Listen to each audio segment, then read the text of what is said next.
Good morning, Nigeria, and welcome. This is Enterprise Morning, reaching you from Enterprise Television from the capital and hub of Nigeria, Lagos. I am Henry Ibibike. We kick off today with our newspapers, and right after that will be our main conversation also. Please do well to be part of what we do. Have a say in what we say. You can always find and reach us when you visit us at enterprisetvnews.com. You may equally like, comment, and follow us on all our social media platforms at Enterprise TV7. We're very so honored to have with us joining us via Zoom, Emeka Madunagu, journalist, public affairs analyst, to see through all that we have. Good morning to you, Emeka, and welcome. Good morning. Pleasure. Thank you so very much for your time. All right, so let's kickstart quickly with the Guardian newspaper. How waning funding, legal aid keep 53,460 pre-trial inmates in jail. Emeka, I would love to believe this is disturbing. There are more people in our jails today than some countries, the populations of some countries around the world. How disturbing is this matter that some or more people are in jail that actually shouldn't be there? Yeah, thank you.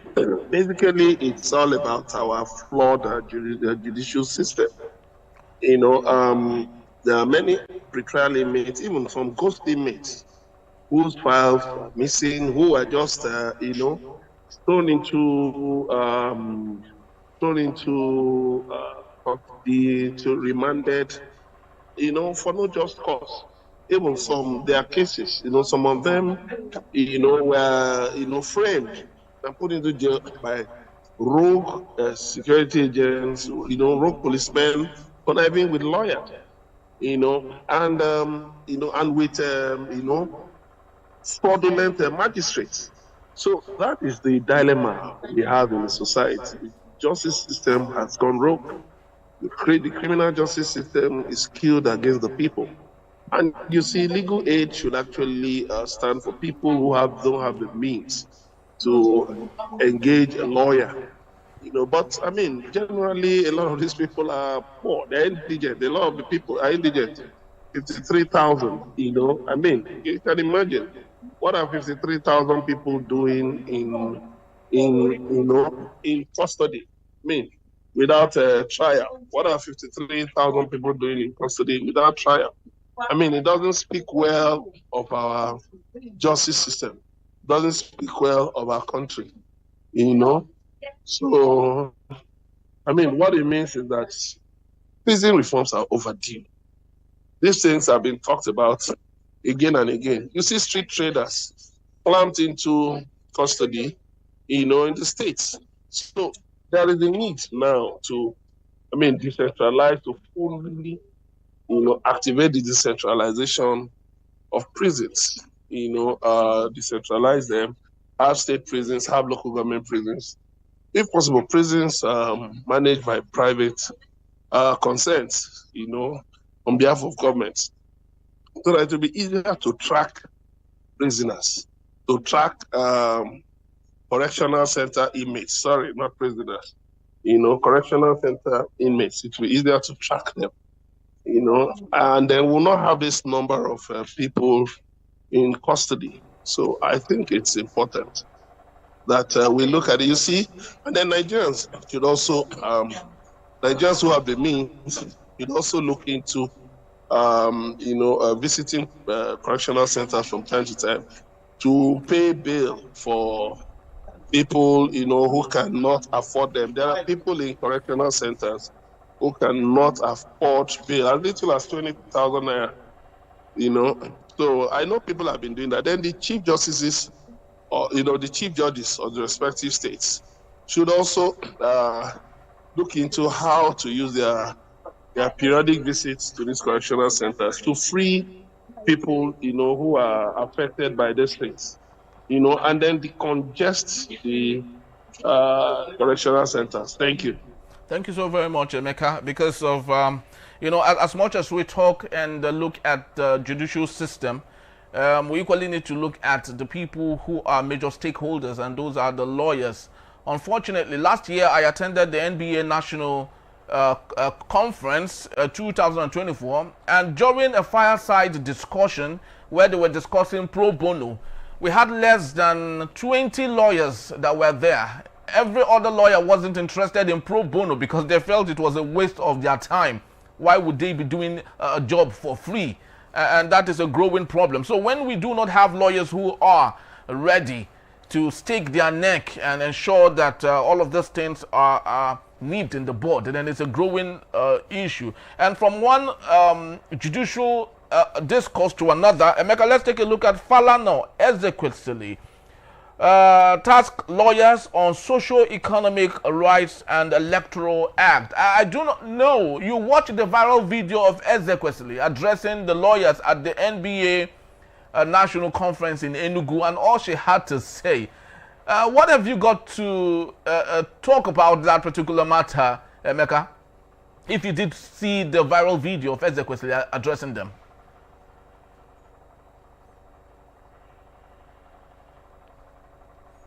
Emeka, are you there? Thank you very much. Thanks very much. Yeah. It's the question. She really beat. I mean, she was even telling them that possible next time they invite her, she won't come. You were talking about, I mean, lawyers not wanting to go into pro bono. I sympathize with them because the economy is really, really difficult right now. So people, you know, I mean, there are lawyers who have actually done a lot, you know, in terms of, you know, serving pro bono and all of that. But at the end of the day, the economic conditions, you know, still kick in. So looking at these, you know, socioeconomic conditions, it's affecting everybody. Much of, and like 70 or 80% of the crimes in Nigeria are, you know, are being instigated by socioeconomic factors. So it is something to look into, because what it shows is that, you know, everybody is affecting everybody. It's affecting everybody. And all hands must be on deck. I mean, we need, in terms of legal aid, we need a fund. Federal government needs to set up a fund that can take care of those little things. Then again, non-custodial sentences. Non-custodial sentences is not everything that you send people to prison for. There are things you can grant bail. I think the justice system also needs a review. The laws also need a review. You can grant people, you know, non-custodial sentences. I mean, whereby they even serve, like what the government is doing, that clean the gutters, clean the environment, you know, do some charitable work. You know, I mean, the idea is to reform people. It's not to harden them, throw them into, you know, conditions where they become hardened and become a nuisance society. Okay, look at some people who have been freed from custody for one reason or the other. You know, I mean, you see some of them return to prison so quickly, you know, return to crime so quickly. Why? Because they have been, you know, they haven't been so much, you know, so many efforts. There hasn't been much effort to reform, to even transform people. So it's as if we just feel, oh, throw people in jail and that's the end of the story. But what we do is that we end up creating, you know, putting them into conditions whereby they become worse than when they went in. So there must be a holistic reform. Thank you. All right, and of course, the "do you know who I am" syndrome, you know, partly can be linked to all of this. Just like you said, there are issues that shouldn't, you know, go as far as what you've talked about, but because of "do you know who I am" syndrome, you know, people make other people suffer unjustly just for them to serve their ego, unfortunately. Emeka, Igbo leaders demand binding MOU for 2027 support as ABGA backs Tinubu. If you take a look at this report, it looks like the entirety of the Igbo people are saying that they are supporting President Bola Ahmed Tinubu. How do we distill this, you know, such that when we hear stories like this, it won't be generalized? First of all, throw that story into the trash can. There are no Igbo leaders, no genuine Igbo leaders met anywhere, just some imposters, some hirelings that just made themselves, met somewhere and issued statements that carry no weight in anything. It's sad that Ohaneze, since Senator John Azutambata became president, has virtually fizzled out. I mean, they just keep quiet and imposters, use their names to issue statements. And I'm just hoping, I hope one day these imposters will not bring problems to Ohaneze and then they will be forced to wake up. That's why, people have been talking of younger and more vibrant leaders in Ohaneze. You don't have to take old men, tired old men into, Ohaneze. You should look for younger people who are bold, courageous, who are standing on their own, financially independent. They don't have to depend on politicians. I mean, you saw what happened in NBA, the NBA annual general conference in Enugu. Because they have a vibrant leadership right now. So you saw how people turned up, in Enugu. You saw the camaraderie. You saw, the interest. So, I mean, even though there have been projections that, Enugu is unsafe, kidnapping Enugu and all of that. But at the end of the day, did you hear anything about lawyers being kidnapped? So some of these things are just orchestrated. Talking about Igbo leaders supporting, asking for them, it's just some crooks looking for how to feed themselves. That's all. Looking for how to feed themselves. Igbos, by our culture, by our tradition, Igbos are Republican in nature. So there isn't this head mentality, that the leaders have said, or that the leadership has said, and so everybody must follow. No, the Igbos don't reason that way. We do respect their cultures where such exists, but in the Southeast, it's not among the Igbos, it's not like that. So, giving Tinubu promises, they know those who are orchestrating this fake agenda, they know themselves. And they know that all that they are pushing forward has no weight in gold. So let them just continue deceiving themselves. Thank you. Very true, Emeka. Let's look at the Punch newspaper for a bit, and we have on the bottom strip there, jailed monarch Osun to obtain U.S. court's judgment. Emeka, don't you think already this is a smear on the Nigerian perspective and perception already? Then the question is, why should Osun desirous of obtaining a U.S. court judgment when it is very clear the monarch himself had admitted to have been a fraud? And how much of this is hitting back on Nigeria? And why would Abike Dabiri not equally step into this particular case? Is this something we're missing? There is nothing to step into. It's a clear case of fraud and criminal conspiracy. This traditional ruler is not the first Nigerian or American or foreigner, living in the United States to be convicted of fraud. If you go to the website of the U.S. Department of Justice, you will see different cases. Americans and foreign nationals, are indicted, prosecuted, jailed for different offenses. So we should not make unicorn, because when you see government saying they will obtain the judgment, what it's just telling you is that, look, the matter as far as they are concerned is dead. The man is traditional ruler. There has been pressure for them to, for him to be deposed. But the question arises that there is an allegation that another traditional ruler, there's another traditional ruler who is who is alleged to be an ex-convict as well. So why would you allow such a person? And then you now want to, you're now talking of deposing somebody who had just been convicted. So all of those things, it's just politics, plain politics. Maybe, trying to buy time. But well, all in all, justice has been served. And the accused and, his co-accused, they pleaded guilty. So it's not as if they were falsely accused. They pleaded guilty. And maybe that's why their sentence was even reduced. Because if they are pleaded not guilty and they had been actually found guilty, perhaps they would have received, higher sentences. So justice has been served, and I think the Osun State government should just act in a sensible manner, in not trying to maybe disparage the judgment, so that it doesn't affect, like you talked about, it doesn't further, negatively affect the perception of Nigerians and of Nigeria. It doesn't cast us as a country that, tolerates the abuse of judicial process, that tolerates disrespect for judicial process, even though that's what we see.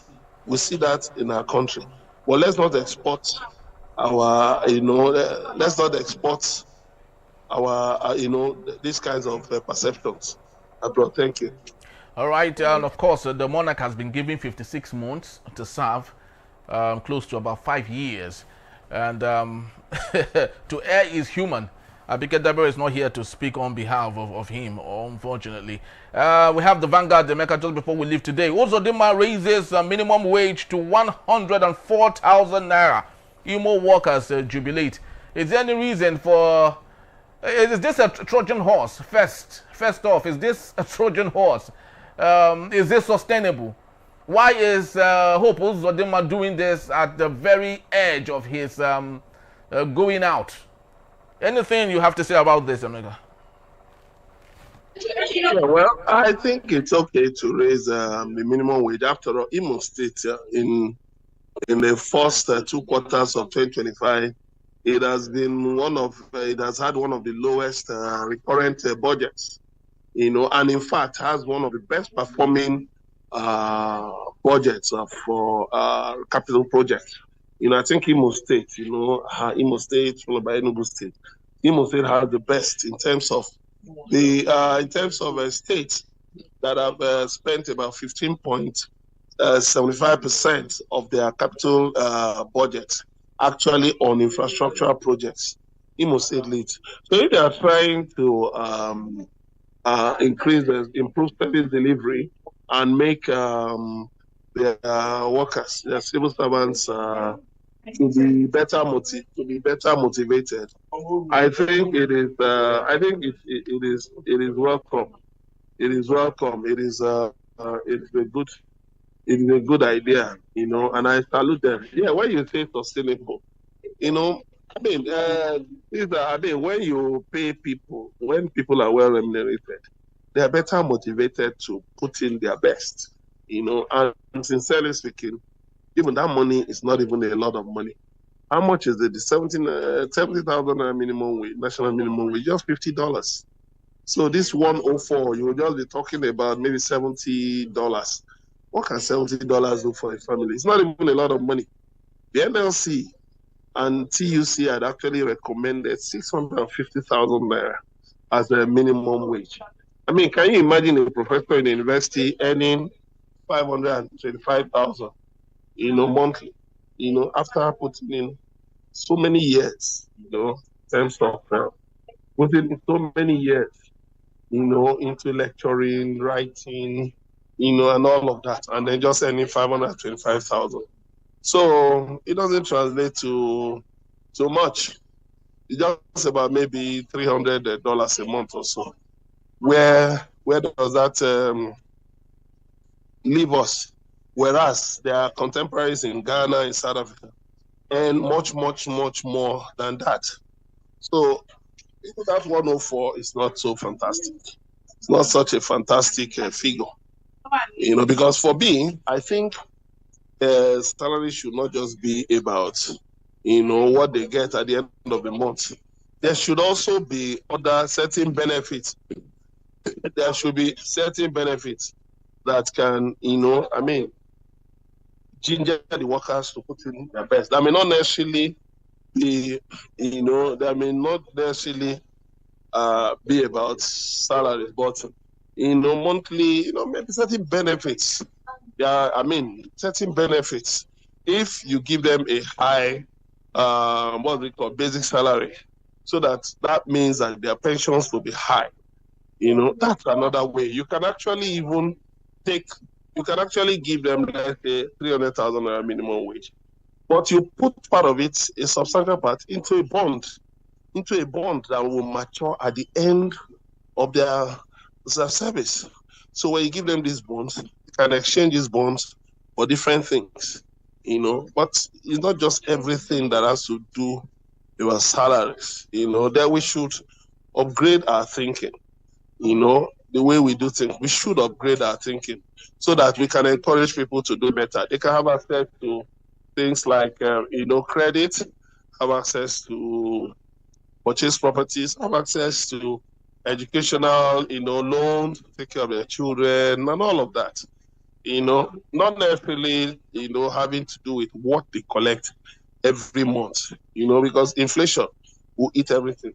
But if, let's say, you say, okay, the minimum wage is maybe 300,000, and then you say, okay, no, 150,000 out of it. We're going to take 150,000 out of it. We're going to take maybe 50,000. It will be sort of credit, sort of a guarantee, serve like a bank guarantee, a collateral for you to get credit, get a loan to do one thing or the other. Yes, so it will stand for your, for you when you want to get credit to do one thing or the other. So, and in that way, we will better motivate Nigerian workers. Thank you.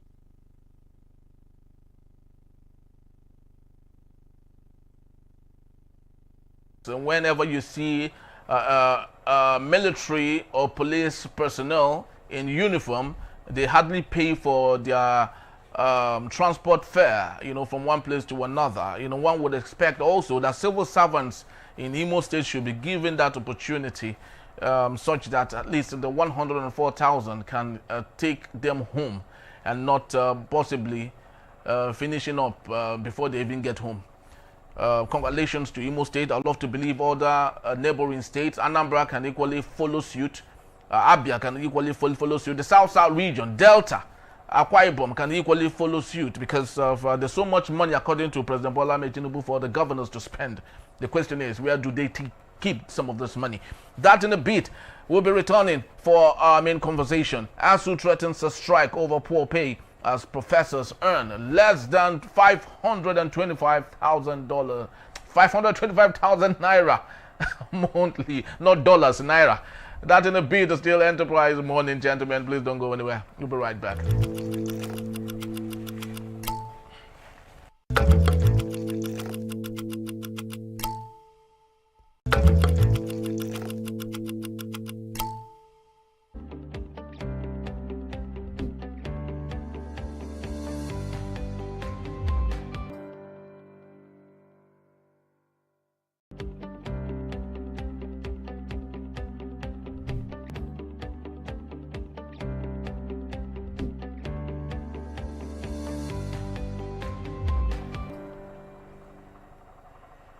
Thank you for joining us. This is still Enterprise Morning, reaching you from Enterprise Television. Let's head straight to our conversation for this morning. Members of the Academic Staff Union of Universities, ASUU, are preparing to hold congresses to decide on their next steps after concluding nationwide protests over poor salaries and working conditions. Despite the Tinubu administration's release of 50 billion naira for earned academic allowances, ASUU continues to demand a comprehensive renegotiation of the 2009 agreement, improved university funding and autonomy, and of course better pay. While the federal government is meeting today with key ministries and agencies to harmonize past reports and possibly set a timetable for phased implementation, ASUU President Professor Chris Piwoma clarifies the union was not invited and would await feedback from its members before deciding for their action. ASUU has repeatedly decried the poor pay structure, with professors earning between 525,000 naira and 633,000 naira monthly, a figure that drops significantly after deductions. Some reportedly take home as little as 300,000 naira. This has led to low morale, a declining standard of education, and threats of a brain drain. Let's get talking. We have Emeka Madunagu. Thank you so very much, Emeka, for hanging on. Emeka, are you there? Yeah, I'm here. I'm here. All right, beautiful. Yeah, so I know we had talked a little bit about the declining nature of low pay for lecturers serving in different tertiary institutions in Nigeria. That is miles away from what our politicians take home. A senator today in Nigeria takes home upward of 20 million naira. A member House of Representatives in Abuja takes home more than 14 million naira. Why is this disparity really? Is it that those in authority, whom have been taught by some of these lecturers, feel there's no need to put so much more money in the educational ecosystem? What's the problem, Emeka?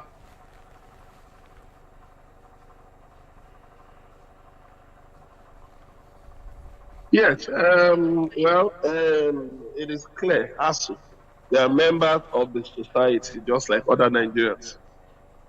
They go to the same markets as other Nigerians. They go to the same markets as members of the National Assembly. They pay school fees like members of the National Assembly. So why will they be now subjected to, this dehumanizing treatment, where you're withholding, their salaries? They're asking for, they're asking to be removed from the IPPIS. They are saying that, you should remit their third-party deductions, improve working conditions. They are asking for, that you should restore university autonomy, and reverse the dissolution of governing councils and stop the imposition of political appointees. They are asking for increased sustainable funding, recommended by UNESCO between 15 and 26% of the national budget. They are saying they should be paid their 3.5 month salaries withheld during the 2022 strike, payment of promotion areas, and academic allowances, wage awards, implementation of 25% wage awards. And then they're also asking for the full implementation of the agreement, renegotiation of the 2009 agreement. So what is wrong? What is wrong with that? What is wrong with that? Why can't government, consider that? Why can't government implement that? What is wrong with all of that? What is wrong with giving them, solid conditions of service? They are members of these are people who educate Nigerians, who, are in the tertiary institution, in the tertiary level of education in Nigeria. Why should they not be treated with dignity? Why? Because you see, our politicians don't value education. Our politicians don't major in things that have to, do with lifting education to international standards. Because you see, some of them don't have certificates. Some of them don't have certificates. Some of them don't have, they get certificates from degree mills, and then you see the ridiculous judgments that courts gave concerning those of them who, maybe forged the NYSC certificates or didn't even attend NYSC. The courts give them, a free pass. Then the other side, people talk about morality, that it is this same academic staff of universities who help politicians to rig elections. We've seen these things. So people now talk about the morality. Why would ASUU be talking of improved conditions when they have sold themselves short before politicians? When they prioritize, favors, easy gratification, more over and above, the patriotism and the national interest. So when people ask these questions, you want to wonder. Yes, it is necessary to look at these things. It is necessary to look, to look at all these things from all angles. You see, some academic staff who have been convicted of, involvement in electoral malpractice. And then these are the same people demanding better conditions. I mean, if you sell yourself short, you can't expect the buyer to take you seriously, to treat you with dignity. And that is what is happening. Time was when in this country, being an lecturer was a serious vocation. But today, I mean, universities have now become tools for political compensation, just to a couple. And it's sad. It's sad that those in the academy are actually the ones leading this denigration of the system. So they should try and do better because they can do better. Thank you. Thank you so very much, Emeka. It's actually very good that you actually explained this in ways that we would better understand, because some of these politicians who take home millions of naira every month were those that were brought in as a result of the callousness of the professors and those in the academia, like you rightly said.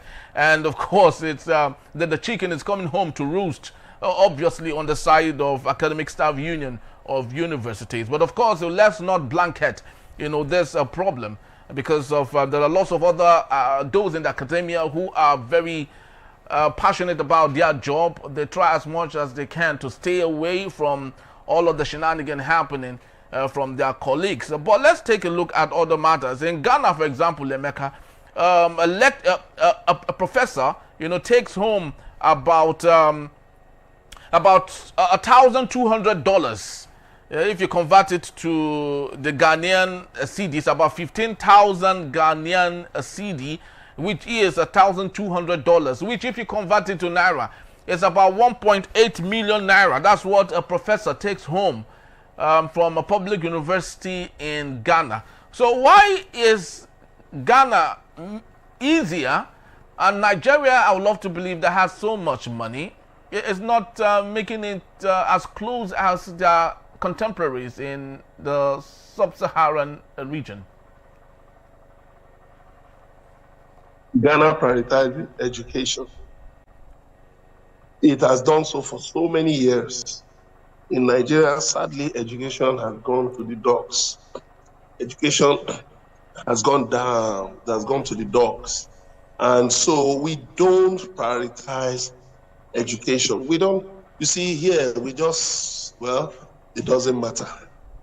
What we look at is, it doesn't matter. It doesn't matter.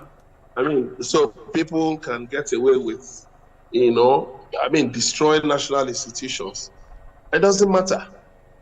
Look at, is it just the education institution? Look at the security services. Look at different areas, even the civil service.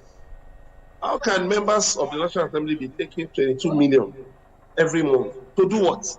And then some of them will tell you that the money is not even enough, that they are suffering. So what do you expect?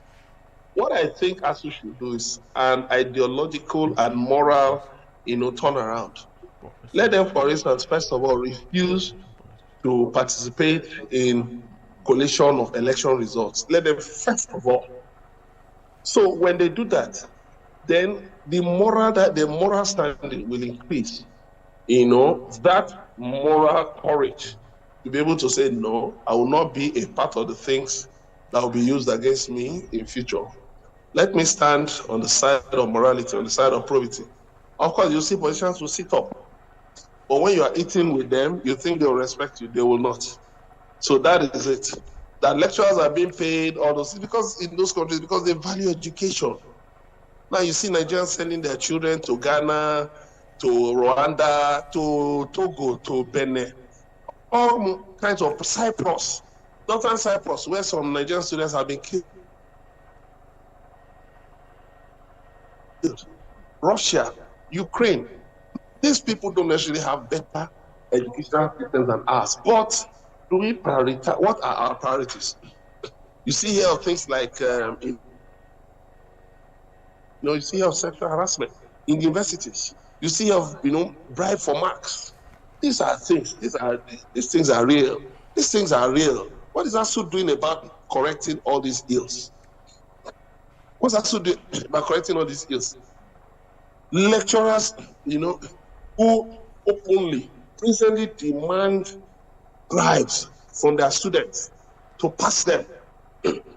So I know of one case, students had finished exams, in a particular paper, and the lecturer sent the message around the faculty that, if they didn't pay him a bribe, each of 14,000 naira, that they will fail.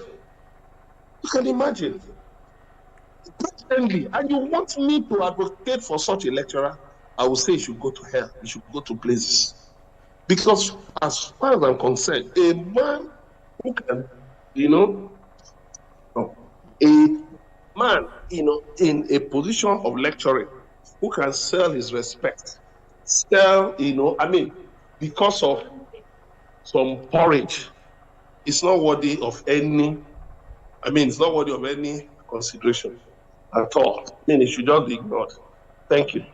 Yes, Emeka, nature abhors a vacuum, obviously, like we've seen in the telecommunication ecosystem, when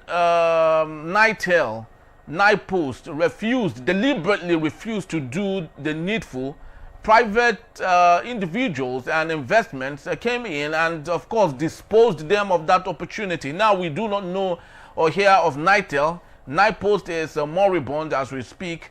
Do you think that the proliferation of private institutions might save the day on the side of our educational ecosystem, as opposed to what the public schools are doing with current and perennial ASUU strikes, both those that are necessary and those that are unnecessary? Do you think the private might save the day?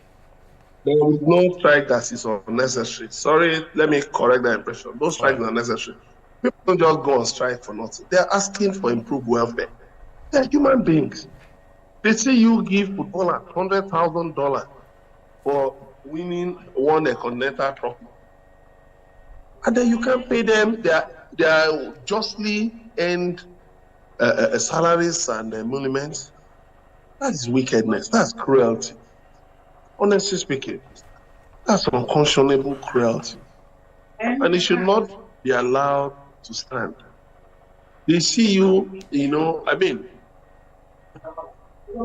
if education is a right, it should not be a privilege. It's sad that our leaders are listening to the World Bank and IMF, who are giving them all these, backwards, unhelpful prescriptions. That they should remove, they should commercialize education. You will destroy education totally. You will destroy it.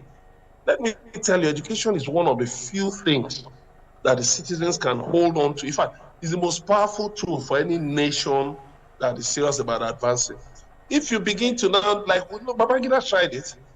He tried it, lecturers ran away. What happened? It was a disgrace. Does anybody speak well about Ibrahim Babangida? Nobody does. Because he allowed himself to be misled by the Bretton Woods institutions. The same thing now is happening with Tinubu. And of course, it's the same. It amounts to, is folly for you to apply the same measures and expect different results. It will not work. It will not work. So they had better not, because look at the private universities. Do they have their own? How many of them have their own lecturers? They still also depend on lecturers from the same public universities where government is not paying, paying them their due.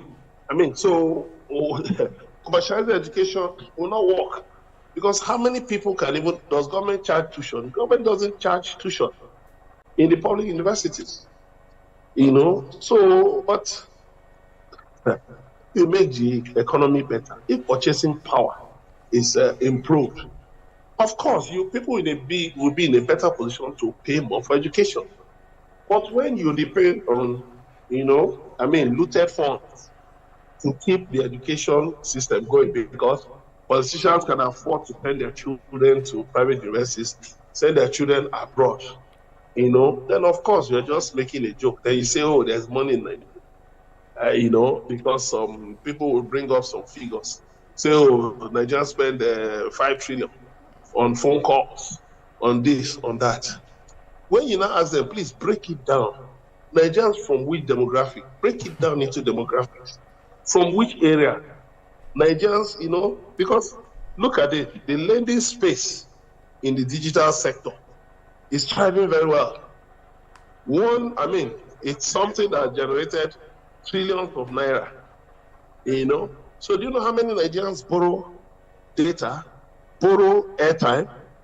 And then these are the same people you will now factor in. These are the figures you now factor in and say, oh, Nigerian pension. Go and ask those companies.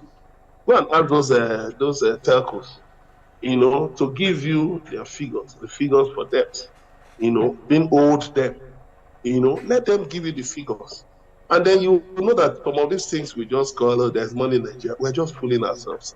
We're deceiving ourselves seriously. Because we don't major in the things that matter. We should be looking at, for instance, talking about things that have to do with capital expenditure. How many roads serve how many Nigerians? How many public utilities,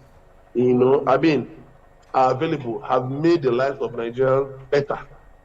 What are the public utilities? What are the infrastructural facilities? What are the things? Well, when you begin to talk about how many Nigerians use the airport, this and this, come on. You are just, you are not being serious. You should not be taken serious. Education is a right. I'll say it again and again. Thank you. Thank you so very much, Emeka. Education is a right, not a privilege. But when those in authority whom have had opportunity of sending their wards, their kids, their children to Ivy League schools in different parts of the country, in different parts of the world, rather make education look like a privilege and not a right to those who cannot afford it as much as they do, then there's a growing problem. Thank you so very much, Emeka, once more for being part of our show today. Please do well to visit us. You can find us at enterprisetvnews.com. You may equally like, comment, and follow us on all our social media platforms at Enterprise TV7. I am Henry Igwebike. Thank you for watching. God bless Nigeria. I'll see you tomorrow. Bye-bye.